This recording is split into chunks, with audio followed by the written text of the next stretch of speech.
teemat, minkä ympärillä tää lähti pyörimään ja rakentumaan, on tässä 30 juuri täyttäneenä, pientä ikäkriisiä potevana. Onko ollut kriisi? No pientä kyllä, pakko myöntää. Että ottanut se vähän raskaasti. Arilla se on vielä edessä tänä vuonna. Joo. 30 pärähtää mittariin. Ei ainakaan vielä ole mikään sellainen fiilis, että tulisi kauhean kriisi. Ari avaa tämän levyn vihkosen vuoden päästä. Sillä, nyt mä ymmärrän. I feel you, man. Niin, mutta ole hyvä, jatka vaan. Niin, sitä mä huomasin sellainen nostalgian nälkä. Hyvässä ja pahassa. Sehän ei ole pelkästään hyvä asia. Se voi olla myös rajoittava tekijä elämässä, jos on niin kuin jatkuvasti katse taaksepäin. Nostalgia eri kulmista katsottuna ja tämä vanhenemisen pelko ja ajan loppumisen niin jos aika loppuu kesken, se fobia.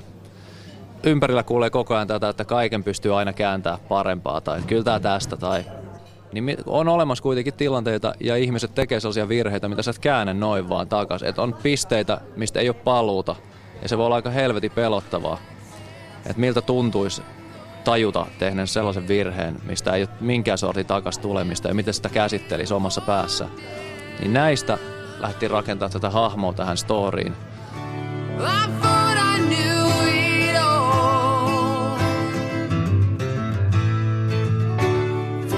Mun mielestä sanat on niinku 50% siitä biisistä. Ne ei ole semmoista, että ei edes silloin, kun oli örinää pelkästään bändissä, jonka allehän sä voit piilottaa vaikka pelkkää shadow-sanaa ja epämääräistä mölinää. Pitääpä kokeilla joskus. Sitä on kokeiltu nimimerkillä Bodometten eka levy. Hyvä levy muuten. Näin se menee. Mutta niihin on käytetty joissain biisissä enemmän aikaa lyriikoihin jopa kuin musiikkiin. Ja musiikkiin on aina käytetty todella paljon aikaa. Et kyllä niissä on nähty aikaa ja vaivaa. Sen takia on tärkeää, että ne painetaan sinne levyyn. Ja että se on siellä niille, jotka haluaa tutkia myös sitä puolta biisistä. Onko Ari kuinka nirsa tämmöisten just sanotusten kanssa, että onko tullut vastaan lainaja, että en suostu sanomaan tällä tavoin, keksin muuta? No itse asiassa Ben voi varmaan vastata tähän. Vastaus on siis joo. Mä muistan, että me ollaan keskusteltu jostain, että sä oot ymmärtänyt se täysin väärin. Jotain, ja sitten mä oon sanonut, että itse asiassa ei ole yhtään näin niin kuin sä näet. Sitten okei. Koska se näyttää paperille ensin, että tässä ei ole mitään järkeä. Nimenomaan.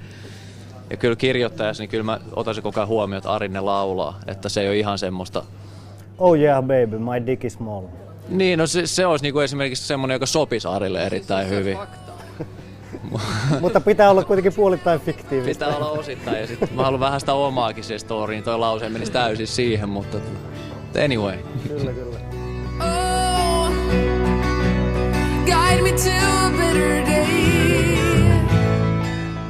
Mitä on silleen frendeltä esimerkiksi kuullut, kelle on soittanut levyä, niin yleensä on ollut sitä sellaista niinku perusvarmaa, että ihan älyttömän hyvä ja jätkä soundaa hyvältä ja jne. Ja kun on itse tällainen urpo, että kuulee vaan omia virheitään koko ajan, niin se tavallaan se on niinku pikkuhiljaa nostanut sieltä jostain suon pohjalta silleen ylöspäin, että alkaa itsekin uskomaan siihen, että hitto, että onhan tää nyt aika hyvä tää levy. Koska mulle nämä levyt on aina niin, että siinä vaiheessa kun mä kuulen niitä instru-demoja, kun jätkät on tehnyt niinku, saanut biisin valmiiksi, demottanut ne, niin mä dikkaan niistä biiseistä melkein eniten siinä vaiheessa, koska siellä ei ole omaa määkimistä jotakin niinku sekoittamassa sitä pakkaa, koska mä en siis henkilökohtaisesti dikkaa omasta äänestäni ollenkaan ja niinku, mä ihmettelen sitä, kun ihmiset tykkää siitä, mutta siis se nyt on vaan hyvä asia. Kaikkihan tietää, että kyllä niinku kaverit ja oma äiti kehuu, niin kaikki on aina, hei, tosi hyvä keikka. Mutta sitten kun on ihmisiä ja sä tiedät niin lähipiiristä, että ne oikeasti fanittaa ja ne kuuntelee kaikki, mitä sä teet todella tarkasti kymmeniä kertoja. Broidi heitti muista hyvin, pikkuveli on fanittanut, seurannut aina mitä ollaan tehty, kuunnellut tarkkaan ekasta levystä lähtien. Ja on tykännyt, mutta se on myös tosi ollut kriittinen, että demolla tää oli paremmin, kun se kuulee levystä demoversi. Miksi te pilaste tän? Ja soittaa, että miltä tuntuu, että sä oot nyt tehnyt 29-vuotiaan sun parhaan levy, että sä et tuu tästä enää parantaa. Et eikö se ole vähän masentavaa? Niin onhan toi niinku, että sä vissi oikeesti tykkää. Niin kello nyt, jätkä täyttää 30 ja sä et tuu enää ikinä tekee parempaa levyä. Näin. Sun elämä on loppu nyt, Ben. Se on jännä kyllä, että tosi iso prosentti niistä, jotka on kuullut koko levyn, on ollut sit aivan mehuissa, niin siinä täytyy olla, jotain on tehty oikein. Katsotaan sitten, kun se ison yleisö eteen päätyy, voi olla, että loput on eri mieltä.